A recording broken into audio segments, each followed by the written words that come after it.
Bienvenue sur l'espace santé du monastère des Augustines. Pour faire suite à notre précédente capsule sur l'alimentation, nous parlons aujourd'hui du plaisir.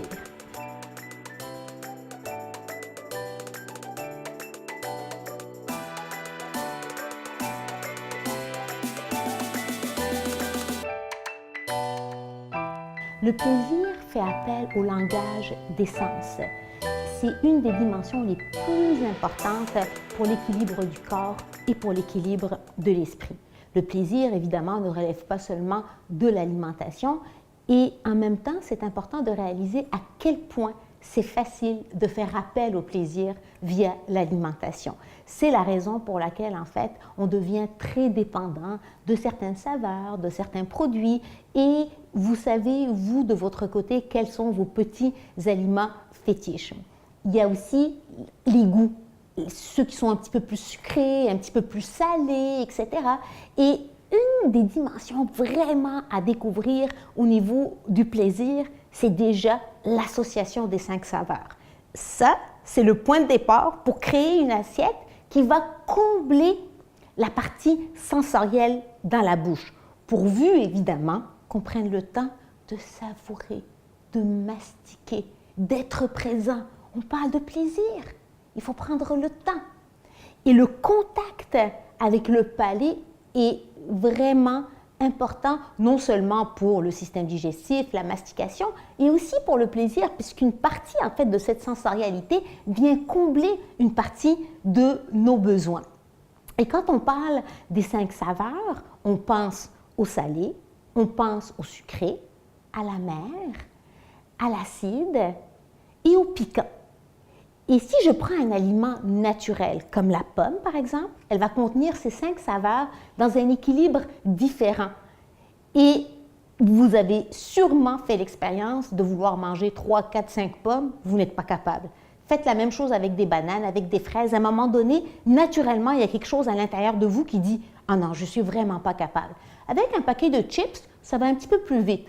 Quand le paquet de chips est assaisonné, l'appel est encore plus fort parce que les molécules en fait chimiques nous donnent le goût de manger davantage parce qu'on appelle ça des exhausteurs de goût. Donc c'est important de combiner ces aliments à l'intérieur de votre assiette et sachez par exemple que l'oignon et l'ail contiennent ces 5 saveurs. Ils amènent un équilibre. Pour le sucre, on peut aller aussi avec des légumes racines. Ça peut être une pomme, une poire à l'intérieur de votre recette. Dans une vinaigrette, quand on met par exemple du gingembre, vous mettez du citron, du sel de mer, vous mettez du poivre de Cayenne et une petite touche de miel ou de sirop d'érable et taratata, vous avez toute la symphonie des saveurs. Avec l'huile aussi qui est importante et choisissez une huile de qualité.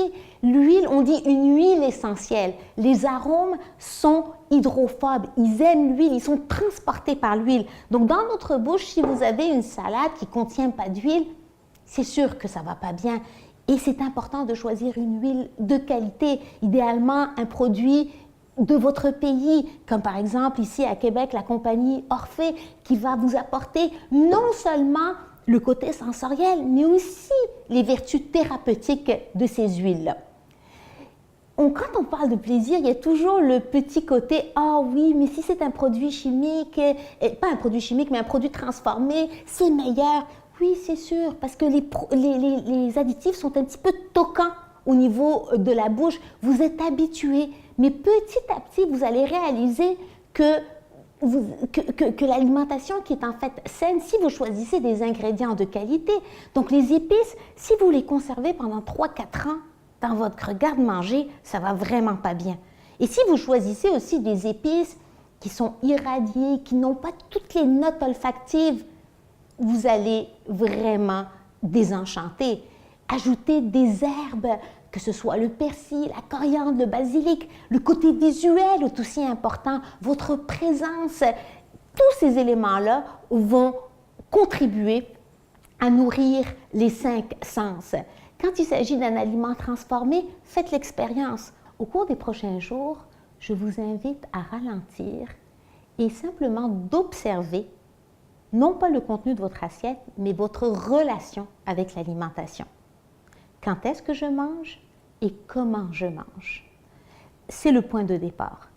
Et par la suite, une fois que vous êtes devant votre assiette, je vous invite simplement à écarter les produits transformés, tout en douceur, et d'ajouter le maximum d'aliments qui sont vivants. Alors, ça peut être de la verdure, des légumes colorés. Ajoutez des légumes racines, carottes, betteraves, patates sucrées. C'est très, très aidant pour équilibrer le sucre. Et vous choisissez une protéine de qualité. Donc, que ce soit du poisson, de la volaille ou une protéine végétale comme des noix, des graines. Essayez simplement de changer une, deux ou trois choses en 2-3 semaines.